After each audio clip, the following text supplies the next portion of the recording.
Are you looking for a way to dominate your drafts once Innistrad Crimson Vow comes out for Magic the Gathering later this month? Well, then Magic Untapped has a drafting guide for you to give you the archetype edge at your LGS.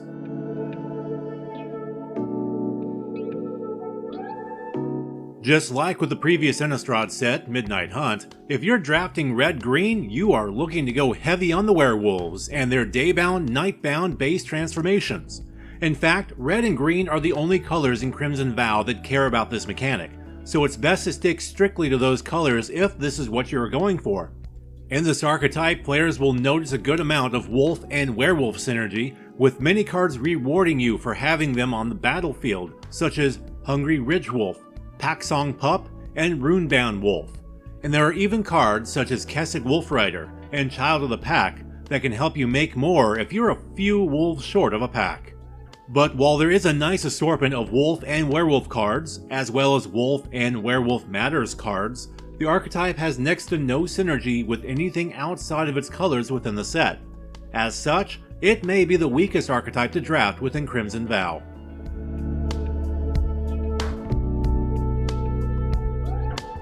Since pretty much the inception of Magic, red-blue combinations have largely focused upon spell slinging. Though, while previous spell slinging matters strategies only cared about instants and sorceries, Crimson Vow's version cares about all non-creature spells, including enchantments, artifacts, and, yes, planeswalkers. In support of this, look for cards like Whispering Wizard, which makes 1/1 flyers each time a non-creature spell is cast, Frenzied Devil, which gets +2/+2 until end of turn as its trigger, and the cards Kessig Flame Breather and Lambhold Raconteur, each of which deals 1 damage to each opponent when triggered, except that the Raconteur can be transformed to do 2 damage instead. There is also the card Monoform Hellkite, a rather impressive and arguably undercosted creature that makes hasty temporary dragon tokens with flying, whose power and toughness are equal to the mana spent to cast that non-creature spell. As for the spells themselves, Crimson Vow has no shortage of efficient and effective ones. This includes reprints of Abrade and Syncopate, as well as new cards like Rending Flames, Thirst for Discovery, and Wash Away.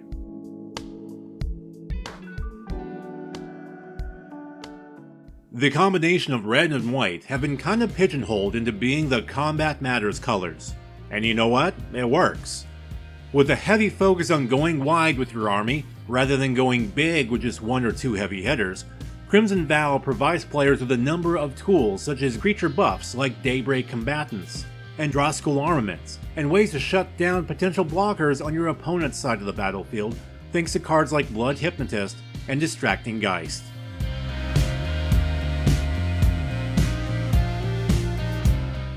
A new token artifact introduced with Crimson Vow is Blood. Blood tokens on their own aren't anything too special, allowing the player to pay 1 generic mana and sacrificing it to discard, then draw a card.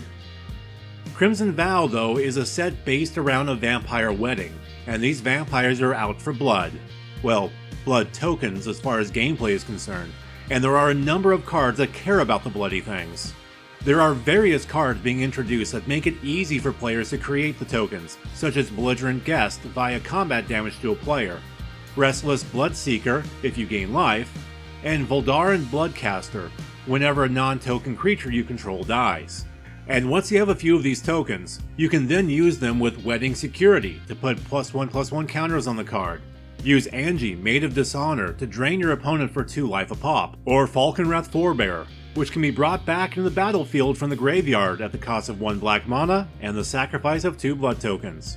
Also, do keep an eye out for the card Blood Vial Purveyor, which is a 3/1 with flying and trample that can give your opponent blood tokens instead of yourself.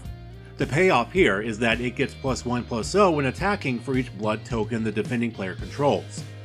While this can sound great for you, the blood token player, it could also be a good card to play against you as a blood token player. Just a heads up on that.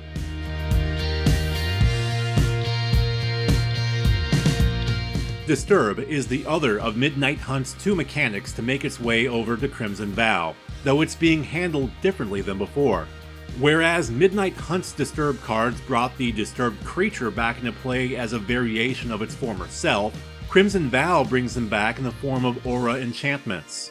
The idea here is to go low and slow early, then big and bad later, a la Voltron-like strategies. In other words, treat Crimson Vow's disturbed creatures as expendable in the early game to use their disturbed aura's sides later in the game to buff the creatures you have left or inhibit those of your opponent.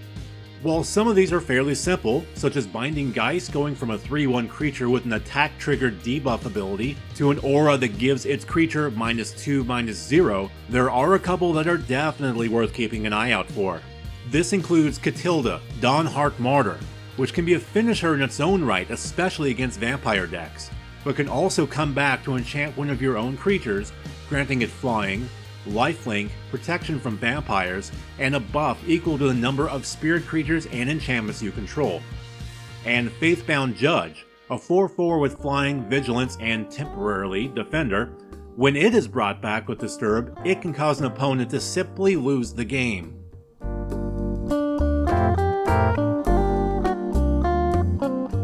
As mentioned before, Crimson Vow introduces the new training mechanic, which puts +1/+1 counters on creatures with the ability, so long as they're attacking alongside a creature with higher power. This encourages go-wide combat strategies, but different than those in Red-White. The key here are the +1/+1 counters, and there are a number of cards in the set that care about them beyond just those with training, such as Apprentice Sharpshooter, Cloak Cadet, and Savior of Ollenbach. Angelic Quartermaster, for example, puts +1/+1 counters on 2 of your creatures.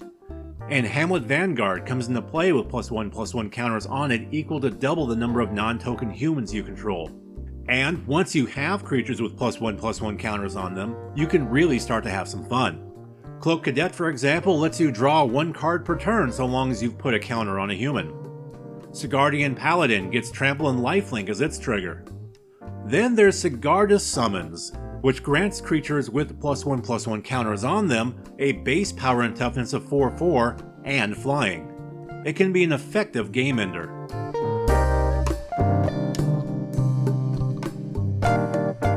Okay, so white-black life gain is not exactly news, but it is effective, and Crimson Vow has some cool new toys for the archetype. Cards on that life gaining kick include Heron of Hope, Catilda, Dawnheart Martyr, and the Planeswalker, Sorin the Mirthless, each of which have either lifelink, can make creatures with the lifelink ability, or grant something else lifelink. Heron of Hope, a common, is especially worth a mention, as in addition to being a 2/3 flyer that can give itself lifelink, it also increases the amount of life gained by 1. Sanctify is also worth a mention, as this sorcery version of Disenchant also gains you 3 life upon resolution.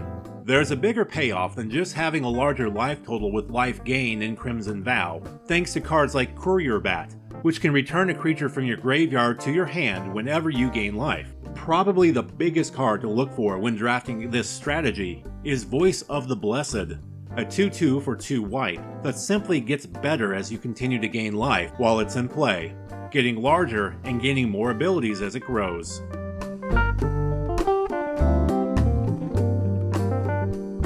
Step 1, play a zombie. Step 2, exploit. Step 3, profit. No, seriously, that's the strategy. You want more? Okay, fine. So, Exploit is an enter the battlefield ability that is making its reappearance in Standard after its introduction in Dragons of Tarkir many moons ago.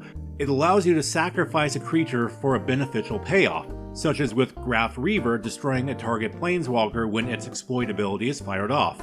Basically, what you want to do here is create a bunch of zombies, something not too difficult to do thanks to the likes of Dying to Serve, Necroduality, and Headless Rider, and use them as fodder to, well, exploit for better gains later in the game.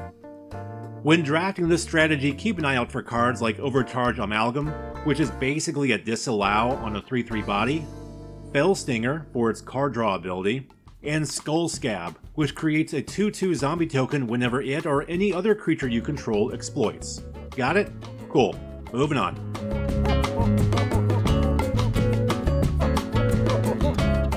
While in the past, black-green strategies have largely focused on the graveyard, this time around the focus is on big butts. I mean creatures with a high toughness.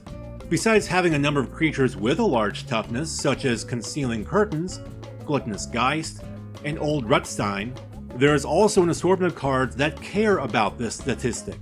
Ancient Lumberknot, a rather impressive uncommon, is one such card. It's a 1/4 for 2 a black and a green that has your creatures assign combat damage based upon each creature's toughness rather than its power, but only if the toughness is higher. So no worries for your 3/1 creature getting the short end of the stick. Other cards to look out for here include Dormant Grove, an enchantment that puts a repeatable +1/+1 counter on a creature you control and can transform into Gnarled Grove Strider, a 3/6 with vigilance. And there's Unhallowed Phalanx, a common creature that boasts a whopping 13 toughness.